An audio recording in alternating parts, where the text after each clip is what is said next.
zodiac sign is a demon.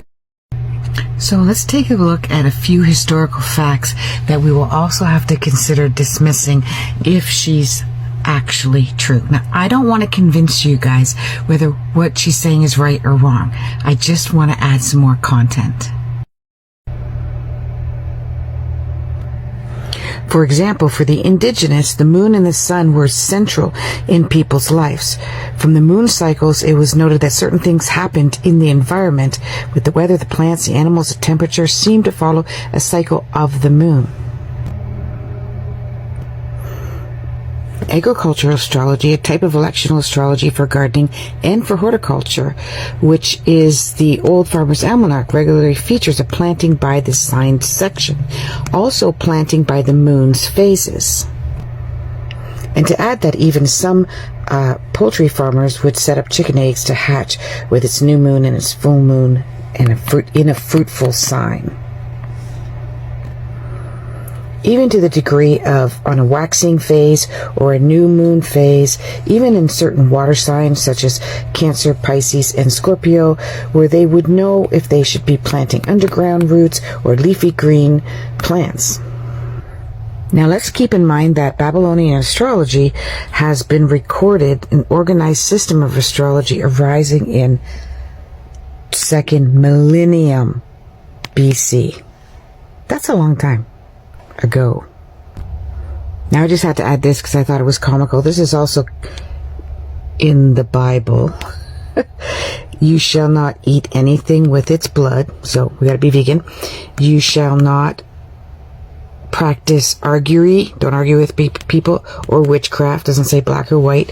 You shall not round off the hair at your temples. You can't have bangs or mar the edges of your beard. Don't style or trim your beard. And you shall not make gashes in your flesh. So you can't have any piercings or tattoos that mark you. So my question is, this is in the book of Leviticus, and it states soothsayer.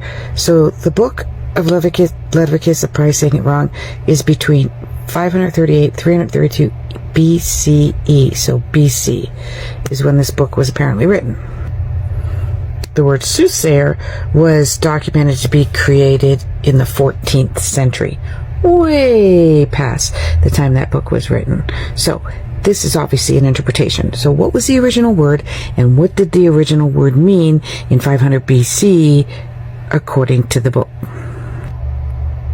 So the original word is Kohen, which means priest or soothsayer. How do those two words even mean the same thing? Priesthood or soothsayer?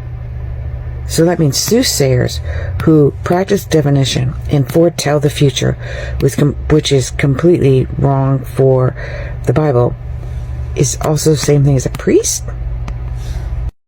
Now, of course, if anybody knows my work, I don't just talk about predicting the future. In fact, what I do, because it is one of my pet peeves, is I teach people how to use the stars and the elements of time and space in order to manifest what is the best and good for you, for all. Okay, now I won't go into detail there because I talk very deeply with my clients about you got to really define why you want what you want. If you say to me, Holly, I want to get a raise, I want to win the lottery, I want more money, I will help you define what's the base reason that you want all of that. And if it's freedom, if it's to be able to get out of stress, if it's to be able to get out of a bad marriage or a bad job, then I look at working on that. Not necessarily that money is going to be the power that eliminates that from you, but I look at what's going on a multitude of levels astrologically in order to help serve my clients so that they can walk through that lesson. But I got another idea. So if we're not allowed to do any kind of white magic, black magic, sorcery, predictions, we're not allowed to summon any kind of divination in any way, then what about people who are healers? I mean, they perform miracles. Some of these people of the mind, the body, the soul. Some of people do this on a regular basis. Some people are just kind of one-off miracle wonders. Is that evil as well, or does that comes from God? Or in my way, I would say it comes from God, or it comes from source. But why are some people more predispositioned to be able to have this energy come through them than anybody else? And if it's their predisposition to that, then does that make them evil? Does that make them demonic? Does that make it wrong that they're able to do this and nobody else can? Just a philosophical question. Now, don't get me started on the Magi, which is the three wise men, right, that followed the star to find Jesus. There is so much discrepancy about who they were and why they were who they were, and whether they were astrologers or astronomers, or they were just following the king and then they were dismissed immediately, whether they were good, whether they were bad. I mean, the list goes on. Now, guess what other organization uses astrology? Yep, you guessed it. The moon often supplies us with information from which we can make a useful forecast of the weather to be expected in the immediate future, especially when used in conjunction with the barometer reading. Now, astrology stems back to over hundreds of thousands, if not millions of years in BC. There's hieroglyphics everywhere, and I think they could see as far as Saturn, maybe even a little bit further at times. There's over 80 branches of astrology to date. Western astrology is the newest and the weakest system. I know, because I did Western astrology for over 25 years. Now I do what's actually in the sky. If you look through a NASA telescope, you will see that the sun and the moon are not in the signs where Western astrology came from. Speaking of which, horoscopes in the magazines and the newspapers, probably dating back to the 1920s, was when people started to think that just by looking at their sun sign, which is not even close to over 77 billion combinations of different types of astrology charts that are out there, and there's obviously a lot less people than that out there, which combines every single planet, every single angle, every single moon, plus other ascendants and descendants and MCs and ICs, etc. in your astrological chart. Using the sun sign to be able to draw attention to your magazine or newspaper so that people could look up what their future is was the main reason many of us started looking at it completely for the wrong reasons.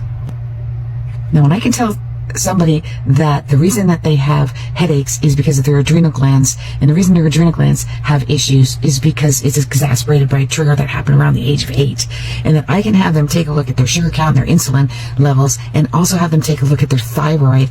And I say that I'm not a medical professional, so please do your due diligence. And then they go and take a look at it, and they do have those problems, or they say to me, oh my God, Holly, I've been having those exact problems for 10 years, but I didn't attribute it to this trigger since age 8. I didn't attribute it to my satiating my emotions through eating sugar. I don't think that's evil, but hey, I didn't believe in astrology when I first started either, so you never know. My mind could change. What do you guys think? What do you think about all of this? Should we dismiss all of the farmers and the almanacs and all of the natives, parts of the Bible, the Babylonian age, the meteorologists? What do you think?